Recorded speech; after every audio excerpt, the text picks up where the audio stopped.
Accounting practices in the English-speaking world are more open regarding this phenomenon of money creation. In fact, they are completely open. Consider how banks in England and the United States have recorded this operation in their books since the beginning. Incidentally, these practices have become widespread and are now used throughout the world. I began by describing the other system because of its simplicity, so to speak. Let us reflect on the same example as before. Mr. X deposits his 1 million monetary units and, as you can see, cash comes into the bank. The bank records 1 million cash, demand deposits 1 million.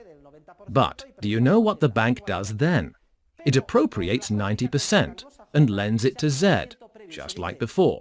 But in Anglo-Saxon accounting practices, a prior entry is made. The banker says, I will leave 1 million in cash and the demand deposit of 1 million, but now, as if by magic, I will lend 900,000 to the owner of company Z, open a demand deposit account for him for 900,000 and give him a checkbook. Instead of handing the 900,000 monetary units over to him, I will keep them. But in my assets, I will acknowledge the loan I have created from nothing, and the balancing entry in liabilities will be a checking account, a demand deposit of 900,000 units. I will give the owner of company Z a checkbook so that he can gradually use the loan as he needs it. Now take a look at the bank's balance sheet. It is perfectly straightforward. Deposits, on the right, have gone from 1 million to 1,900,000. And the balancing entries on the left reflect 1 million in cash, actually in the vault, plus 900,000 in loans.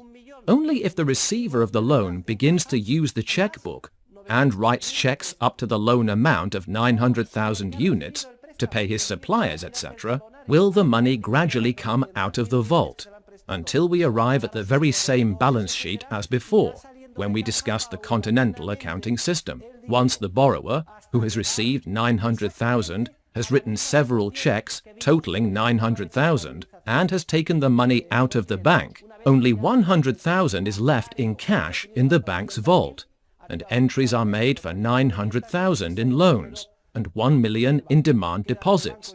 But most importantly, as we have seen, the bank recognizes the creation of new money, or perfect money substitutes from nothing, in the form of fiduciary media. For before the owner of company Z, who receives the loan, even begins to use the loan funds, the total amount of deposits has gone from 1 million to 1,900,000. And this, dear students, is what banks really do. If bankers estimate that with a reserve ratio of 10%, they have enough to handle normal deposit withdrawals, and they have 1 million euros in cash, what do? They leave the money in the vault, but they grant loans for 900,000. They create deposits from nothing for 900,000, and they hand over checkbooks. And therefore, total deposits come to consist of 1 million in primary deposits, which are backed, and 900,000 in secondary deposits or fiduciary media.